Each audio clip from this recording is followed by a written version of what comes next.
जंहिंखे नसीब थिए थो उहो पंहिंजो नसीब जेको आहे उहो हासिलु करे। हीउ जेको सिलसिलो मुशाइरे जो हुयो गुज़िरियल साल सिंध एजुकेशनल फोरम शुरू कयो ऐं मां हुन में शिरकत कई त मां ॾाढो मुतासिर थियो, छाकाणि त बरे सगीर पार्टीशन खां पहिरियों जेके शाइर सीनियर शाइर सिंधी उर्दू अदब जा प्रोफेसर नजमुल हसन साहिब जो ख़ुशी तौर ते शुक्रगुज़ार आहियां त हीउ सिलसिलो हलंदड़ हुयो, पर छाकाणि त दुनिया में नफ़्सा नफ़्सी थी ऐं न ॼाणींदे बि इहो महसूसु करायो वियो त को इमाम हुसैन अलैहिस्सलाम के मख़सूस हिकिड़े तबिके सां वाबस्ता आहे।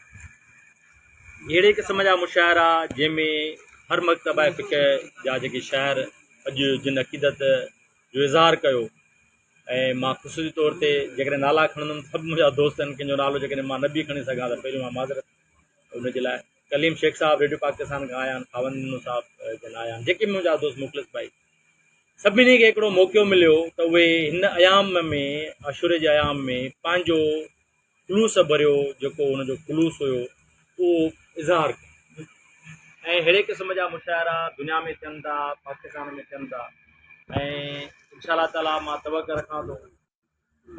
जीअं त हिकिड़ो इल्मी अदबी फोरम आहे सिंध एजुकेशनल फोरम ऐं तव्हां सभु जेके मज़हबनि जे नालनि खां सभु आला आहियो, उत्तम आहियो, छाकाणि त अदीब शाइर जो को मज़हब न थींदो आहे, उहे इंसानियत जा पैरोकार आहिनि ऐं इंसानियत जो जेको इमाम आहियो काइनात में इमाम हुसैन अलैहिस्सलाम। मां शुक्रगुज़ार आहियां ऐं मां उमेदु कयां थो त सिंध एजुकेशनल फोरम हिन तरह जा प्रोग्राम कराईंदो रहंदो ऐं सभिनी दोस्तनि खां माज़रत बि जेकॾहिं का कमी कोताही रहिजी वई आहे त इंशाअल्लाह ताला हिकिड़ो सिलसिलो शुरू थियो आहे, आहिस्ता आहिस्ता तव्हां दोस्तनि जे तावन सां जेके कमियूं कोताहियूं हूंदियूं उनखे दूरि बि कंदासीं ऐं ख़ूबसूरत खां ख़ूबसूरत जेको आहे हिन मजलिस खे जो इतमामु कंदासीं। इंशाअल्लाह ताला मां पंहिंजे सभिनी दोस्तनि खे ख़ासि तरह सां जेके बि मुंहिंजा शाइर दोस्त आया आहिनि उन्हनि खे इहा बि गुज़ारिश कयां थो त उन्हनि अॼु हिते अची करे जेको पंहिंजे अक़ीदत जो इज़हार कयो आहे, मां सम्झां थो त मुंहिंजो बि अदब सां तालुक़ु आहे, कहाणीकार आहियां, त साल में हिकिड़ो दफ़ो ई आहे त जॾहिं असां निजिब जी अज़मत हुसैन अलैहिस्सलाम जे हवाले सां पंहिंजा इसम पेश कयूं था। मां सम्झां थो त असांखे जेको हिसो अदा करणु खपे उहो अञा असां उन तरह सां पंहिंजो हक़ अदा न कयो आहे जेको असांखे जेको आहे सो असांजो हुजणु खपे। ऐं हिकु दफ़ो वरी मां सॼी सत जो सिंध एजुकेशनल फोरम ज़हीर अहमद तारिक मैसर साहब ऐं ॿिया किफ़ायतपुर साहब जेके मुंहिंजा दोस्त आहिनि, जेके हिन वाबस्ता नसीम साहब जेके दोस्त हुन सां गॾु आहिनि, मां तव्हां सां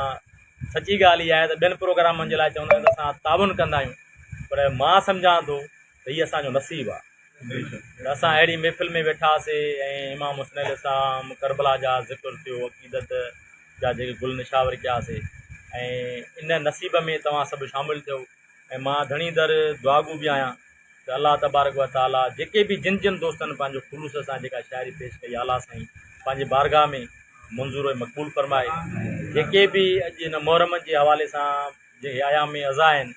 इमाम हुसैन अलैहिस्सलाम जो ग़म आहे, जेके बि हाज़िर मजलिस आहिनि या जेके बि नेक शरई हाजतूं आहिनि,